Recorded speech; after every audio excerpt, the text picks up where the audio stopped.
Hello and welcome friends, स्वागत है आप सभी का YouTube channel Masters in ethical hacking पे। तो दोस्तों, लास्ट टाइम मैंने एक वीडियो दिया था जिसमें साइबर क्राइम की एक अनसॉल्व स्टोरी के बारे में बताया था और कहा था जिसका सबसे बेहतरीन आंसर होगा उसको हम हाईलाइट करेंगे। और मेरी कोशिश ये है कि आप साइबर क्राइम इन्वेस्टिगेशंस में खुद को वीडियोज़ देख के, कहानियाँ सुन के, या फिर यहाँ पर जो टूल्स और टेक्निक्स बताते हैं उन्हें देख कर आप अपने आप को एक्सपर्ट बनाएं और साइबर क्राइम से लड़ने में हमारे देश की मदद करें।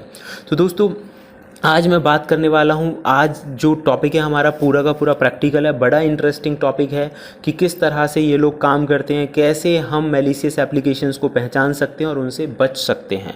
फ़ोन कंट्रोलिंग जैसी चीज़ें ये कैसे कर पाते हैं, हमारे पास कौन से ऐसे मेथड्स हैं जिनसे हम खुद को बचा सकते हैं, ये सारा कुछ डिस्कस करेंगे। उससे पहले जो सबसे बेहतरीन आंसर था कमेंट में, वो मैं आप लोगों को दिखाना चाहूँगा। तो सबसे बेहतरीन आंसर जो हमें दिया है वो दिया है गणेश जी ने।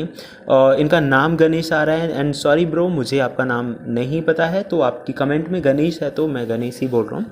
एग्जैक्टली मुझे बहुत अच्छा लगा कि आपने पूरी मेहनत करके जिस हिसाब से पूरी कहानी को समझा और उसका जो सॉल्यूशन दिया काफ़ी बेहतरीन है, काबिले तारीफ़ है। और सॉल्यूशन भी, एक्यूरेसी की मैं बात करूँ तो काफ़ी एक्यूरेट भी है। कहीं ना कहीं ऐसा हो सकता है, जैसे कि कहानी से आप लोगों ने देखा कि जो हैकर हैं अभी भी उनका जो कंट्रोल है वो डिवाइसेस पर बना हुआ है। तो इसका एक ही सॉल्यूशन हो सकता है कि हो सकता है कहीं ना कहीं उन लोगों ने रैट का इस्तेमाल किया हो। रैट मतलब होता है रिमोट एक्सेस ट्रोजन, जो आपकी डिवाइस पे अभी तक कंट्रोल बना के रखा हुआ होगा। तो अगर किसी भी डिवाइस पर ऐसा है तो उस डिवाइस को लेकर हम पूरी तरह से स्कैन करेंगे। आप इनका आंसर पढ़ सकते हैं, काफ़ी अच्छा आंसर इन्होंने दिया है। तो उसको अगर हम स्कैन करें किसी एप्लीकेशन वगैरह में, कहीं ना कहीं कोई मलवेयर कोड हमें ज़रूर मिलेगा और उस कोड से हमें हैकर तक पहुँचने का जरिया मिल जाएगा, जिससे कि हम साइबर क्रिमिनल्स को पकड़ पाएंगे। तो सबसे ज़रूरी चीज़ है इसमें प्रॉपरली डिवाइस को इन्वेस्टिगेट करना, जिसकी मदद से हम हैकर तक पहुंच सकते हैं। तो फिलहाल आज हम जानने वाले हैं रैट के बारे में।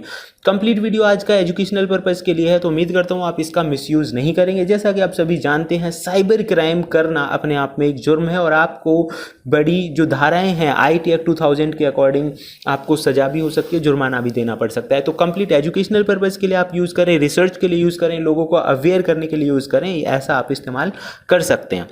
तो गाइस, जो हमारा टॉपिक था आज का वो है रैट यानी रिमोट एक्सेस ट्रोजन। क्या होता है रिमोट एक्सेस ट्रोजन? एक ऐसा टूल होता है जो अगर किसी भी डिवाइस में आ जाए, मान लीजिए आपके फ़ोन के अंदर इंजेक्ट हो जाता है या आपके लैपटॉप या डेस्कटॉप में चला जाता है, तो उसके बाद जो भी अटैकर होगा उसका पूरा कंट्रोल बन जाएगा आपकी डिवाइस पे और वो कुछ भी कर सकता है। जैसे कि आज के प्रैक्टिकल में आपको मैं बताने वाला हूँ कि किस तरह से ये लोग काम करते हैं। कुछ भी करने का मतलब है आपकी डिवाइस से डेटा को डाउनलोड कर सकता है, अपनी तरफ से कुछ अपलोड भी कर सकता है। जैसे कि पुरानी कहानी जो आप लोगों ने सुनी, साइबर क्राइम केस स्टडी थी, जिसमें क्या है कि लोगों की डिवाइस पे उसका कंट्रोल बना हुआ है, जिससे कि वो नोटिफिकेशंस को डिलीट कर देते हैं, जिससे कि वो चाहे तो फोटोज ले सकते हैं, आपकी ज़रूरी जानकारी को चुरा सकते हैं, ऐसा कर लेते हैं। तो गाइज, आज का जो हमारा टूल है इसमें मैं आपको बता दूं कंप्लीट एजुकेशनल पर्पज़ के लिए। दूसरा, आप इससे देख सकते हैं कि ये क्या क्या कर सकता है। जैसे कि यहाँ पे लिखा हुआ है काफ़ी सारी चीज़ें, यहाँ तक कि आपकी लोकेशन के बारे में भी ये पता लगा सकता है कि आप कहाँ पर हैं।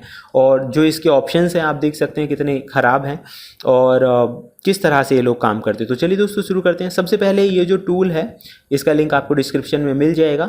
एंड दूसरा यहाँ पे ये है कि यूज़ कैसे करना है। तो बहुत आसान है, इसको सबसे पहले आपको क्लोन कर लेना है।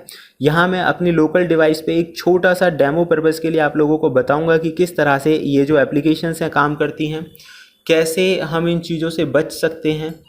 ओके गाइज, तो सबसे पहले आपको इसे कॉपी कर लेना है और कॉपी करने के बाद इसका क्या यूज़ करना है वो मैं आपको बता देता हूँ। कॉपी करने के बाद आपको यहाँ पे इसे कर देना है पेस्ट। पेस्ट करने के बाद आप देखेंगे कि ऑलरेडी हमारे पास ये फोल्डर है, तो हम CD से इस फोल्डर के अंदर हमें एंटर करना है। फोल्डर के अंदर जाने के बाद आपको जो इसकी रिक्वायरमेंट है वो इंस्टॉल करनी है। तो सिंपली आपको पिप कमांड दे देनी है, यहाँ पे पिप इंस्टॉल आर requirement.txt। इससे जो टूल को चलाने के लिए जो ज़रूरी चीज़ें हैं, पैकेजेस हैं, वो डाउनलोड हो जाएंगे। इसमें डाउनलोड होने के बाद अब टूल को यूज़ करने का जो तरीका है वो मैं आप लोगों को दिखा देता हूँ। सबसे पहले आप यहाँ पे देखिए कि किस तरह से ये काम करता है। तो यहाँ इसका वे ऑफ वर्किंग भी बताया हुआ है और इसके क्या यूज हो सकते हैं। जैसे कि आप ये देख सकते हैं कि यहाँ पे डिवाइस की जानकारी है आपको दे देगा, कैमरे की जानकारी दे रहा है और बहुत सारी चीज़ें। जैसे कि जो हैकर लोग हैं वो आपकी डिवाइस पे कंट्रोल बना के बहुत सारा मिसयूज़ कर सकते हैं। तो अब आप यहाँ पे देखिए कि ये जो है क्या करता है, कैसे बचें और कैसे आइडेंटिफाई करें। सबसे पहले तो ये लोग क्या कर रहे हैं कि एक एप्लीकेशन बना लेते हैं उस चीज़ को। यहाँ आप देखेंगे ये टूल जो है हमारा यहाँ पे इंस्टॉल हो चुका है और एप्लीकेशन बनाने के लिए उसे कोई भी नाम देंगे। नाम देने से पहले आप यहाँ पे क्या करना है कि ये जो आईपी एड्रेस है, क्योंकि हम लोकली यूज़ कर रहे हैं, तो हमारा जो आईपी एड्रेस है वो है 1.37। वो आपको आईपी एड्रेस लिखना है। पोर्ट 8000 पे ये चल रहा है। एप्लीकेशन का नाम आप कुछ भी दे सकते हैं यहाँ पे। और अगर आपको अपना आईपी जानना है तो उसका तरीका होता है कि आप इस कमांड की मदद से जान सकते हैं। ifconfig नाम की कमांड होती है, जिससे ये आपका जो आईपी है वो बता देगा कि आपका जो आईपी एड्रेस है वो क्या है। तो हम अपने ही नेटवर्क पे, अपने ही डिवाइस पे टेस्टिंग करके देख रहे हैं कि ये, ताकि हम इस तरह की चीज़ों के बारे में समझ सकें और ख़ुद को बचा सकें। तो हमने इसे नाम दिया और एंटर कर दिया। जैसे ही आप इसे एंटर करेंगे, कुछ देर के अंदर ये आपको पूरी जो एप्लीकेशन है वो बना के प्रोवाइड कर देगा। ओके गाइज, तो आप देख सकते हैं ये जो एप्लीकेशन है यहाँ पे बन चुकी है। एप्लीकेशन बनने के बाद अब इसको इस्तेमाल कैसे करते हैं ये देखिए, मैं आपको फ़ोन में बता देता हूँ। साइड में आप देख रहे हैं मेरा फ़ोन चला हुआ है। जैसे ही हम एप्लीकेशन को इसे डाउनलोड करेंगे, उसके बाद हमें कीप कर लेना है। कीप करने के बाद अब आप देखिए ये कितनी सारी परमिशंस हमसे मांग रहा है।